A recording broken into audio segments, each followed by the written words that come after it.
নমস্কার, আমি Sumit Chowdhury, the news কাউন্টার.এ আপনাদের সকলকে আরও একবার স্বাগত।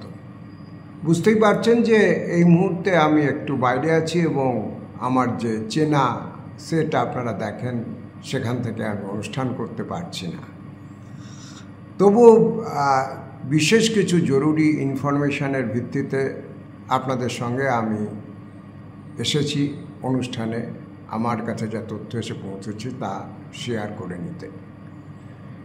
ইন্টারেস্টিং খবরটা হচ্ছে এই, আমি প্রায় 1 মাস আগে বলেছিলাম সম্ভবত শ্রমিক ভট্টাচার্যের ভাগ্যে শিকে ছিটতে চলেছে, তিনি বিজেপির রাজ্য সভাপতি হচ্ছেন। এটা আমার ঠিক 1 মাস আগের পুরনো যে ইউটিউব থাকে সেখানে গেলে পারে আপনি দেখে নিতে পারবেন।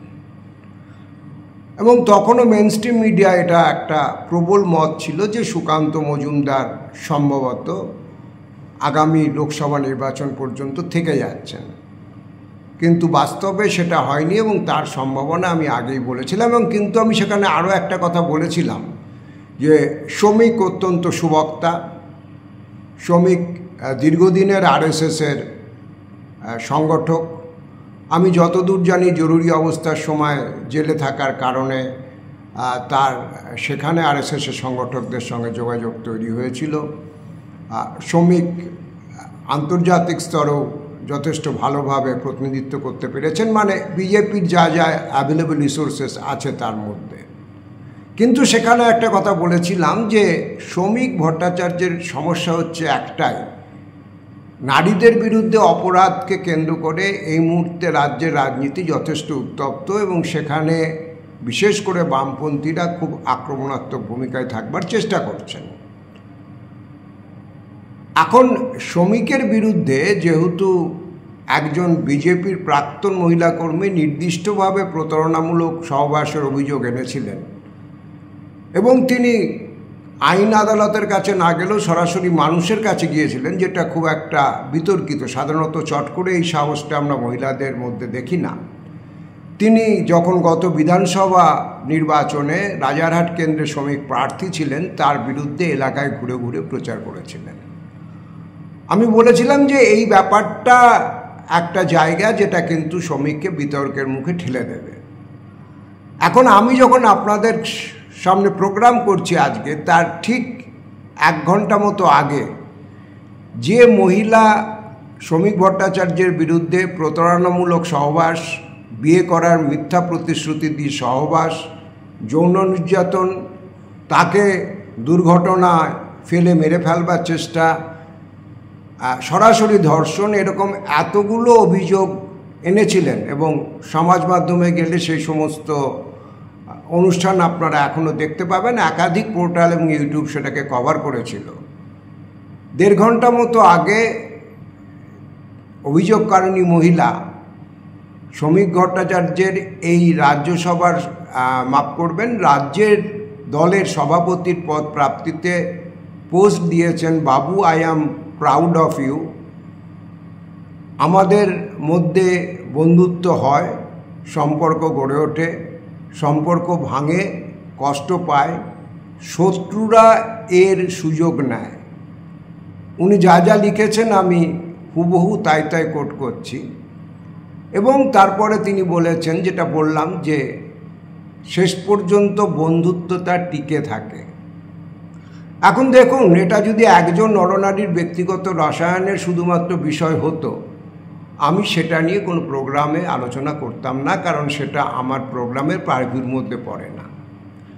কিন্তু এখানে বিষয়টা হচ্ছে যে যেটা ইন্টারেস্টিং, আমি যেটা অ্যাপ্রিহেন্ড করেছিলাম যে প্রতারণামূলক সহবাসের যে অভিযোগ একটি দলের সর্বোচ্চ রাজ্য নেতার বিরুদ্ধে যদি লেগে থাকে, সেটা খুব একটা সুখের কিছু হবে না।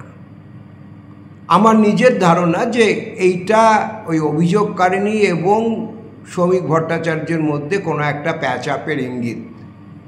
এই প্যাচআপ কোনো কিছুর বিনিময় হয়েছে কি না আমি জানি না।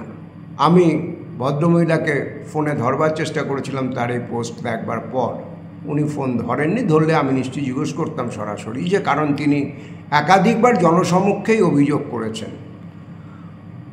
আমার যেহেতু আবারও বলছি ব্যক্তিগত জীবনচর্যা আলোচনার বিষয় নয়, আমি অভিযোগকারিনীর নাম করতে চাইছি না, সুপ্রিম কোর্টের গাইডলাইনের প্রশ্নটা বাদ দিলেও এখানে উনি নিজেই সরাসরি একাধিকবার প্রকাশ্যে এসে অভিযোগ তুলেছেন, ফলে সেই গাইডলাইনটার ক্ষেত্রে এটা একটা এক্সেপশন। কিন্তু আমি আবারও বলছি যে যেহেতু আমার ব্যক্তিগত স্তরের আলোচনাটা বিষয় নয়, আমি সেই জায়গাটায় ঢুকছি না। কিন্তু সভাপতি নির্বাচিত হওয়ার পর 24 ঘন্টা কাটবার আগে অভিযোগকারিনীর এই পোস্ট পলিটিক্যালি এথিক্যালি যথেষ্ট গুরুত্বপূর্ণ, কারণ এটা আরও অনেকগুলো প্রশ্ন তুলে দেবে। আমরা যারা ক্ষমতায় থাকা পুরুষ, তাদের হাতে মহিলাদের লাঞ্ছিত হওয়ার ঘটনা অহরহ অভিযোগ সামনে আনছে। এখন বিতর্কটা হচ্ছে এইটা, যে এই যে অভিযোগ করেনি, তার অবস্থান থেকে 180 ডিগ্রি ঘুরে গিয়ে তিনি এখন বাবু I am proud of you বলছেন।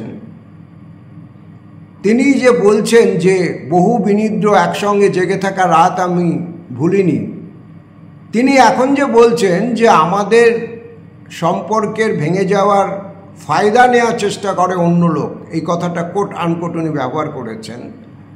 ফলে এর মুশকিলটা হচ্ছে এইটা, আগামী দিনে যদি কখনো কোনো প্রভাবশালী নেতার বিরুদ্ধে এই ধরনের অভিযোগ ওঠে, আমি জেন্ডার বায়াস ফ্রি থাকার জন্য মনে করিয়ে দেব, কোনো কোনো নেত্রীর বিরুদ্ধেও এখন অবশ্য অভিযোগ উঠছে যে তারাও একটা অবদমনমূলক যৌনতায় জড়াচ্ছেন অন্যের বিরুদ্ধে, পুরুষদের বিরুদ্ধে। সেটা খুব ব্যতিক্রম, আমরা সেটাকে এখন অবধি খুব মার্জিনালি ধরব। আমি সে কারণেই বারবার পুরুষদের এই ক্ষমতার অপব্যবহারের প্রশ্নটা বলছি। তাহলে কিন্তু প্রশ্ন উঠবে খুব খারাপভাবে বললে, যে দুদিন বাদে এই মহিলা আবার পাল্টি খাবেন না, তার গ্যারান্টি কোথায়? এবং আমি আর একবার মনে করিয়ে দেব যে এই অভিযোগকারিনী যখন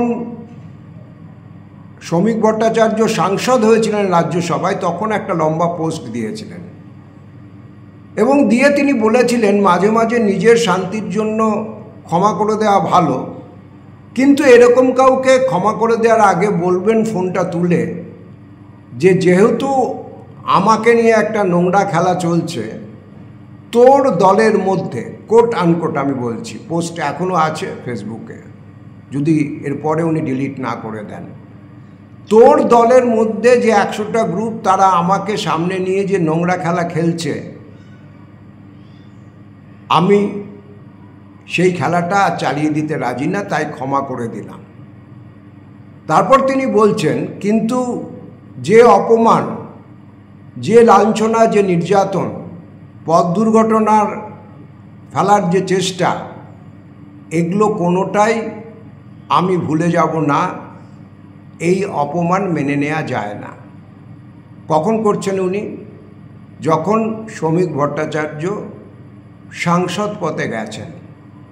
এবং তিনি সেই পোস্টে আরও বলেছেন যে ক্ষমতাকে কখনো ভয় পাবেন না, ক্ষমতার চোখে চোখ রেখে অপমানের বদলা নিতে শিখুন।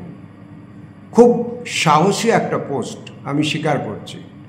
কিন্তু এখন প্রশ্ন হচ্ছে যে তারপরে যে মুহূর্তে শ্রমিক ভট্টাচার্য সভাপতি পদে এলেন, ভদ্রমহিলা কিন্তু অবস্থান বদলে গেছে। দেখুন, ব্যক্তি নরনারীর সম্পর্কে রসায়ন বদলাতেই পারে, কারণ মনের গতি খুব জটিল এবং বিচিত্র।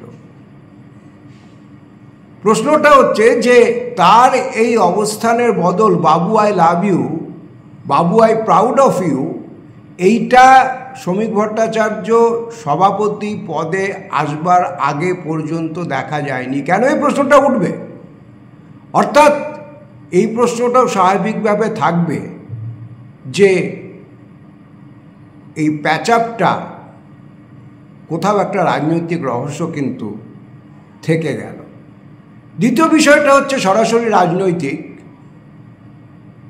আপনারা এখানে আমি যেটা বলবো, বামপন্থীদের সঙ্গে একটা রাজনৈতিক তফাৎ গড়ে দিচ্ছে অন্য দলগুলোর। সিপিআইএমের বংশগোপালের বিরুদ্ধে এরকমই একটা ঘটনা, সেখানেও দলের একজন মহিলা সহকর্মী, এখানে যে অভিযোগকারিনীর কথা আমি বলছিলাম শ্রমিকের বিরুদ্ধে, তিনিও বিজেপির সক্রিয় কর্মী ছিলেন। তো বংশগোপালের বিরুদ্ধে একজন অভিযোগকারিনী অভিযোগ এনেছিলেন দলের নেত্রী, এবং খুব দ্রুত দল তাকে বহিষ্কার করেছে। আপনারা দেখেছেন যে সুশান্ত ঘোষের বিরুদ্ধে 12 বছর আগের একটা অভিযোগ এসেছিল, যে অভিযোগ মহিলা করেছিলেন তিনি নিজে তারপরে তার ব্যাখ্যার অন্যতর ব্যাখ্যা দিয়েছেন, কিন্তু তাতেও সুশান্ত ঘোষকে জেলা সম্পাদকের পদ থেকে অপসারিত হতে হয়েছে।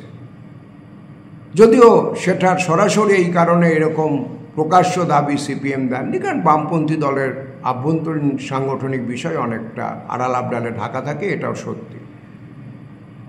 আপনারা তন্ময় ঘোষের ঘটনা দেখেছেন, সেখানে একজন মহিলা সাংবাদিক অভিযোগ এনেছিল, এতটা গুরুতর অভিযোগ না হলেও অভিযোগ, এবং নির্দিষ্ট অভিযোগ ছিল তন্ময় ভট্টাচার্যের মতো একজন সিনিয়র মোস্ট লিডার অলমোস্ট, তাকেও 6 মাসের জন্য দলীয় কর্তারা